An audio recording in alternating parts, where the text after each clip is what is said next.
Welcome back. So, a lot has happened since the last video. Last video was a build breakdown on this engine and all the new stuff going on it. Now there's even more new stuff going on it. If you follow me on Instagram, you probably have a better idea of what's going on right now. For those of you that don't follow me on Instagram, yes, this is a Mark 6R now. The GTI is no longer in the plans. I'll put up some pictures. Some stuff happened with GTI, so the shell, in my perspective, is not worthy of building. I might still fix it up and do something with it, but I'm in the process of purchasing this 2013 Golf R off of one of my buddies. He bought it, drove it for a while, blew the 2.0, and then that happened right around the time that GTI got smashed up.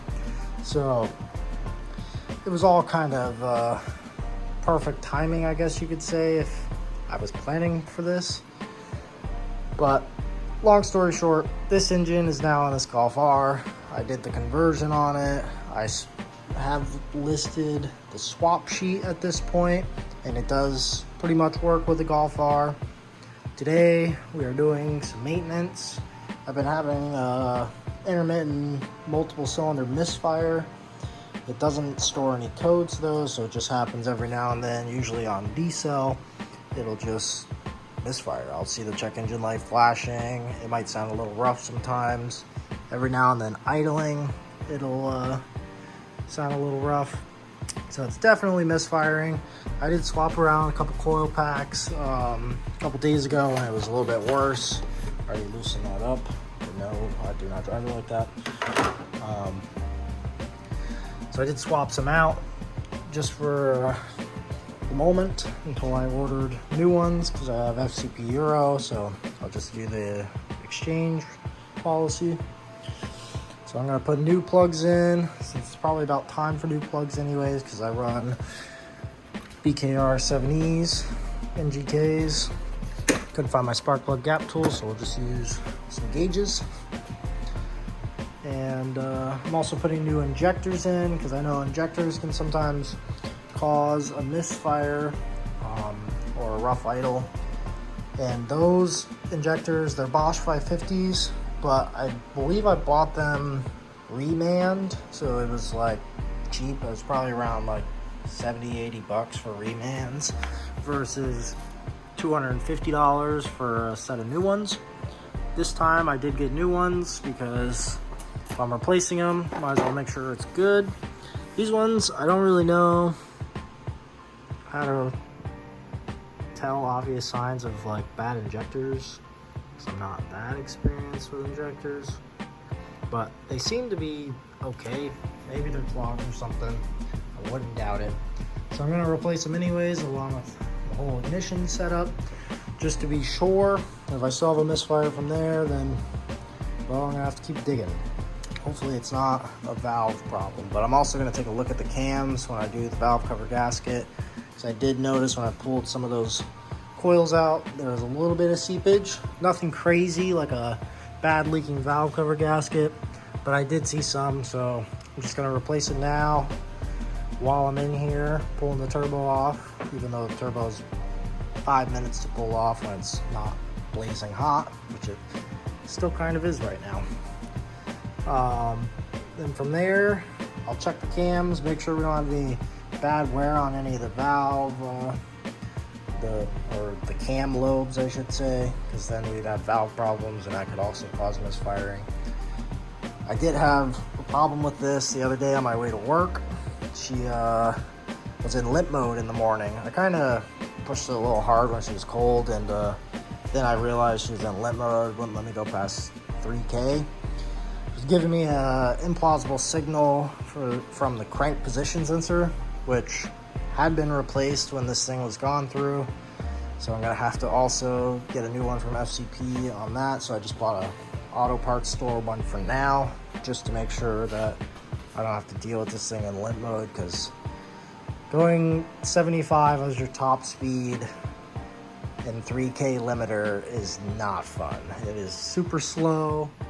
All right, got the new injectors in, fuel rails all installed and buttoned up. Now to pull this warm turbo off. Yeah, it's cool enough to touch, so I guess we can do it now. Coil packs are out. I'm gonna pull the valve cover off in just a minute. Wiring has not been completely melted yet, so that's good. Usually I'd be able to move the turbo out of the way even more, but I shortened the oil drain. I also routed the oil feed back here, so I had to pull that off, and I'm limited with how much I can move it, but plenty of enough to be able to get the valve cover off and change the gasket out. All I undo is one V-band clamp, oil line, and could have left the exhaust on there, but I definitely had to pull the intake off. It's sitting over here. Unless I wasn't running the intake, which I also do. I don't really need the MAF right now because it doesn't work. Plug it in, car will run super rich, backfire like gunshots, and once I take it out of gear from driving, it'll die. So, no good. As for the seepage I was talking about, you can see right there, in the first cylinder, that there's just a little bit of wetness in there. Nothing has made it down into, oh, maybe a little bit has actually. Nothing in there, nothing in there, nothing in there, and nothing in there. Looks like there was some at some point. So yeah, it's just this first cylinder is having some issues. So let's pop this valve cover off, take a look at the cams, and change that gasket. Alright, so I just pulled the valve cover gasket off. Initial looks doesn't look too bad, really. Looks pretty clean, actually. I did do a look over with my VAGCOM when it was misfiring to see which cylinders were misfiring. I believe 3 and 5 were the prominent ones, 5 being the worst. There is a little bit, focus in on that, a little bit of rust on there.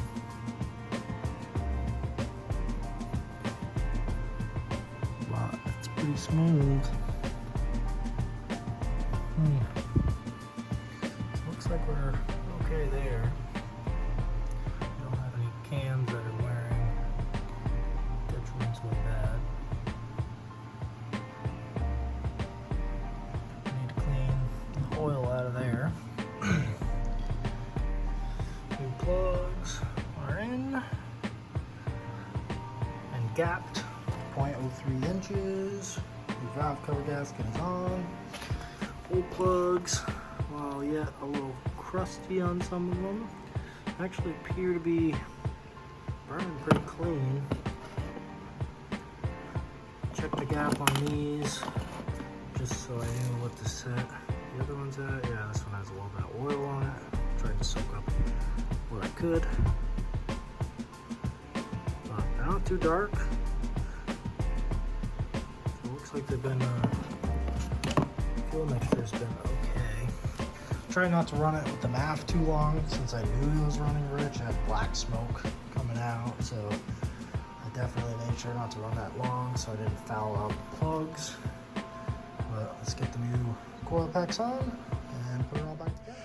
Everything is all put together, all set. We'll see if she runs any better. Yes, this is not the proper hood. This is a Mark V hood. It does still bolt up and the latch, or the secondary latch, lines up. I can't fully latch it, but that might just be because the latch is misaligned and I can't really do anything about it because those are seized in there. And I'd rather have something rather than nothing. And this hood already had a hole cut in it, so the original hood for this car is saved until I make a downpipe. But I might be changing the manifold, so I don't know if I want to build a downpipe yet. But we'll see how she runs. I'm gonna move some of this stuff out of the way. Let's start her up. Wow. Crispy.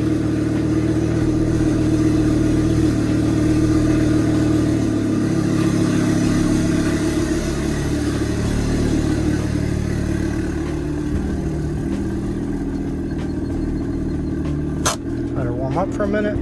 We'll shut the garage.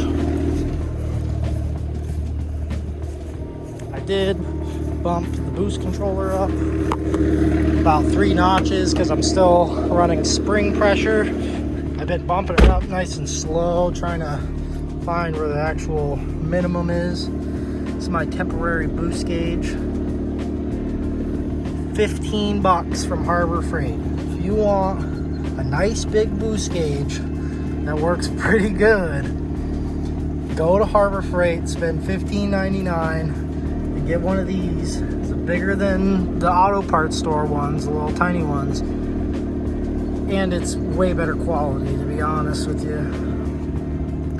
and it's cheaper, probably about half the price, and it's about the size of one of these gauges. So I just hooked it up with a little magnet mount for now until I get a real boost gauge. If you want to get one of those, it comes in a nice packaging like that. That's what it's called. Comes with a couple fittings. Let's take this girl for a ride before it starts raining too much.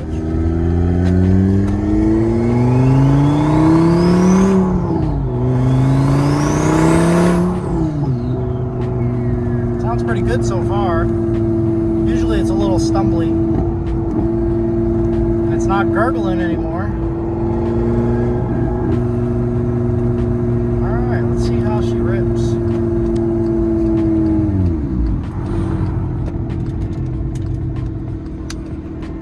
It's really starting to rain now.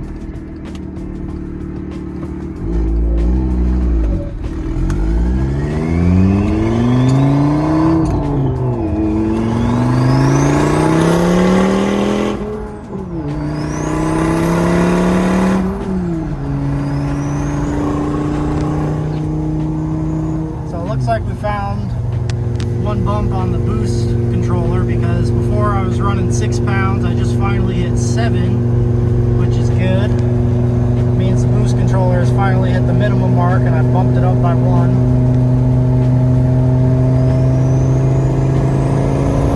It is rainy, so, oh, it's really rainy.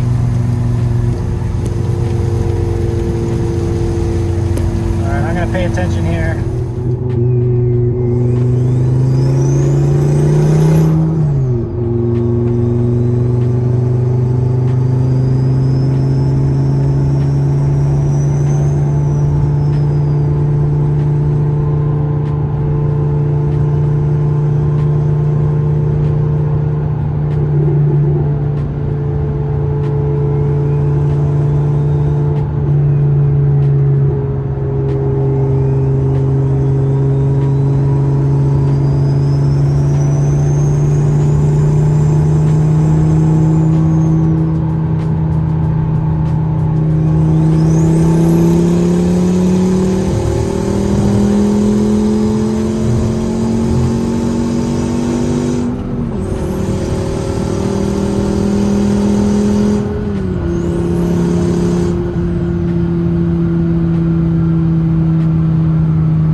Catch you guys around. Thanks for watching. I hope you enjoyed. If you want to see more of this thing or any of my projects, please go follow me on Instagram. It's where everything gets seen first. I post a lot of my stories when I'm doing small stuff. Bigger stuff usually gets a post. If you want to see some of my old setups with this engine, this turbo, or other turbos, I've gone big, small, whatever you can think, pretty much. No intercooler. It's all been done with my prior builds. So go check it out on Instagram. I'll see you guys another time. Deuces.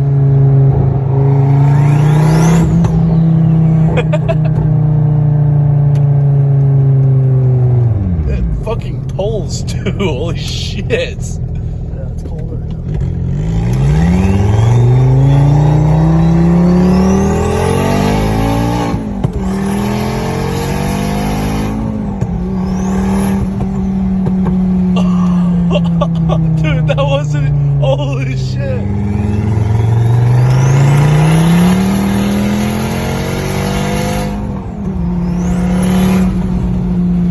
It's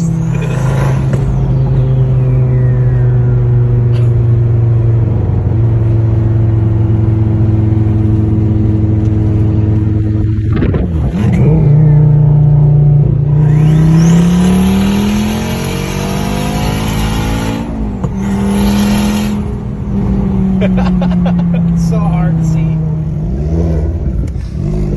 Yes, we got that one.